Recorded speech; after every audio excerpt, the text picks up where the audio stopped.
What's going on, everyone? Welcome back to the show.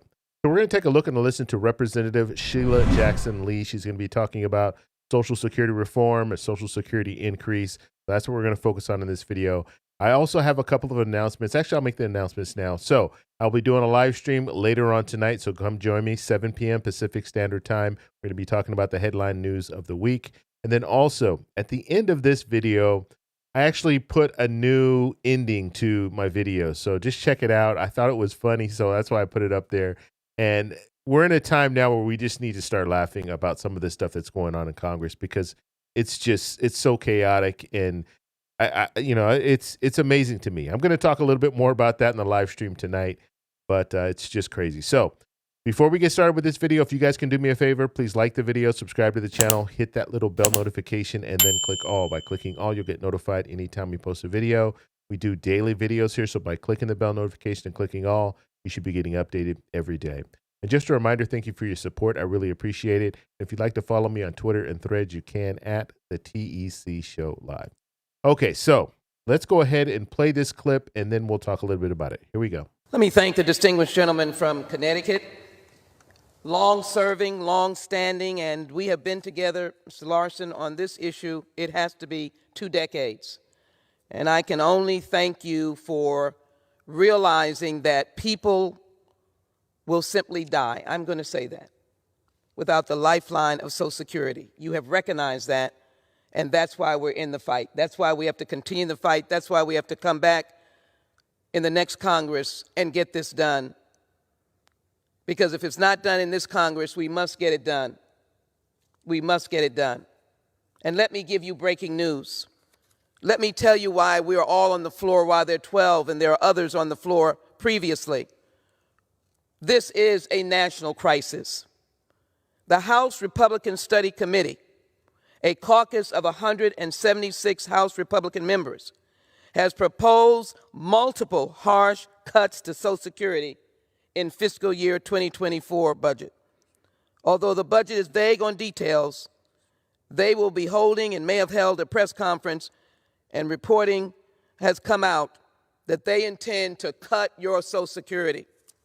They intend to violate the very special sacred trusts. Yes, do violence to the sacred trusts that from the days of President Roosevelt, every American, except those, of course, that were in some of the professions of people of color that we had to fix. Every American felt that they could live, that they could survive because of Social Security. And I want to thank John Larson. I am glad that we are championing together the Social Security 2100 Act, and to be able to bring about an increase of benefits, 2% across the board, on the average for all Social Security beneficiaries for the first time in 52 years. Improve the cost of living adjustment so it reflects inflation. Increases benefits to boost lower income seniors. Improve benefits for middle income widows and widowers. Restores the student benefits up to age 26.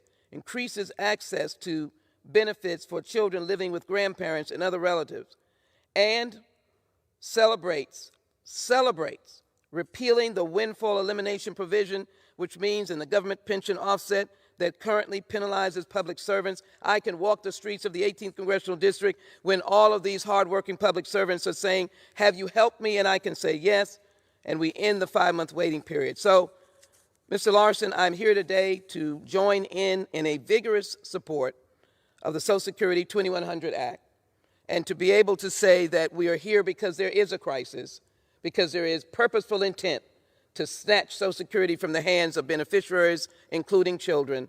And I want to stand with you in the passage of H.R. 2100 because I want the lifeline to continue. I want the story of President Roosevelt to continue in the hands of Americans, people of color, those who have started in life in a low income, and those who may end in life but a low income, but have as their lifeline Social Security. I'm standing with you, and I yield back my time. Okay, so that was Representative Sheila Jackson Lee talking about Social Security reform, Social Security 2100 Act. So you see all the support that this bill has. They just need to be able to get it through Congress. Now, obviously, we're looking at a chaotic Congress. And so the hopes of seeing something in the very near future, we're starting to see the reality that we're looking at Congress that's not going to do anything all year. At least that's the way it seems right now. That could change. And maybe we'll see Congress start feeling some of this pressure, especially during an election year. Maybe they'll start feeling some of this pressure, and maybe the American people will start speaking out about just the failures that we're seeing right now. This week, they were voting on trying to impeach the Homeland Security head, and not just trying to impeach the head of Homeland Security, but then when we talk about a border bill, they're looking at it and saying, well, that's going to be dead on arrival. I'm talking about the House specifically. And then we saw the Senate actually not even vote in favor of this bill that was created by both Democrats and Republicans in the Senate. That's how crazy it is. We have a bipartisan bill, and this is something that doesn't happen very often.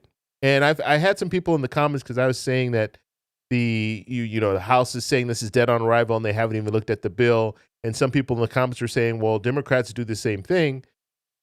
It's very rare. And I challenge you to find a bill like this where you have a bipartisan support. You have the leaders on both sides, both Schumer and McConnell, in favor of this bill and trying to push this bill through. And then finally, they just had to throw their hands up and say, we're not going to be able to pass it. They put it on the floor anyways. It didn't pass. But I challenge you to find a bill where you have bipartisan support, and then you have the other chamber saying it's going to be dead on arrival. That never happens. And you can say what you want to say about Nancy Pelosi, but she had her stuff together when it came to getting votes passed. And she would tell the Senate, she would tell the leadership in the Senate, look, we can get this done, or we're not going to be able to get this done. So you're going to need to make changes. But in this situation, to have both Democrats and Republicans on board for a bill, but they couldn't even get through the preliminary votes. And so now they're going to have to regroup and try to figure out how to move forward from this point on. Also, when it comes to this bill, and I know I'm going on to this immigration bill, I'm talking about this because I think this is indicative of what we're seeing in Congress right now. And so when it comes to this bill, we're talking about a crisis that's going on right now at our southern border. And it's a security risk because if people are coming in, we don't know where they're coming from, right? We don't know if they're terrorists. We don't know all of this stuff about these people who are coming over, but you don't want to do anything to stop it? You're actually saying that a bill that is being brought forward is going to be dead on arrival without even looking at the bill? In an emergency situation, this is what's going on. Could you imagine if we're being attacked right now by another country? And understand this, other countries are watching the dysfunction in our Congress right now. And they know our politics. They know Congress controls a lot. They control the money. So if Congress is dysfunctional right now, and other countries are looking at this, they're saying America's weak. We might be able to take advantage of them by doing this or by doing that, or maybe a cyber attack or something else. Because they can't get along. They can't figure out how to even pass bills, simple bills, when we're talking about the border. And so that's why it's really, really important for us to be paying attention to what Congress is doing. Okay, now let's get back to Social Security. So when it comes to Social Security, we have a lot of support. You see that. You have, I've gone over at least 10 to 15 different lawmakers I've shown you guys on this channel that are in support. Okay, obviously we need a lot more, but the support right now is coming mainly from Democrats when it comes to reforming Social Security and providing an increase. Now you have some Republicans that are talking about reforming Social Security, but none of them are talking about any type of an increase. The only increase that I've heard from Republicans is double taxation, so getting rid of that. So people who are receiving Social Security benefits and paying taxes, those people will get a little bit of money back. That's the only increase that I've heard Republicans talk about, or at least get behind certain bills. But that increase is not going to impact everyone. People that are living at or below the poverty line who are not paying taxes right now, it's not going to impact them. And so this is the only bill right now, this and Senator Sanders' bill, those are the only two bills that provide an increase across the board. And so that's why it's important for us to be focused on this. So I'm going to continue. There are a few more politicians that are going to talk about Social Security reform. And I also want to know if you guys know some of these politicians, or if they're in your, they represent your district, let me know in the comments below, because I'm interested to know how your lawmakers feel about Social Security reform and a Social Security increase. So if you guys have any questions, let me know down below. Also, if you like this video, please give me a thumbs up. Please subscribe for more, and I'll talk to you in the next one. Bye. This Congress can't pass gas, and he needs to run against a do-nothing Congress.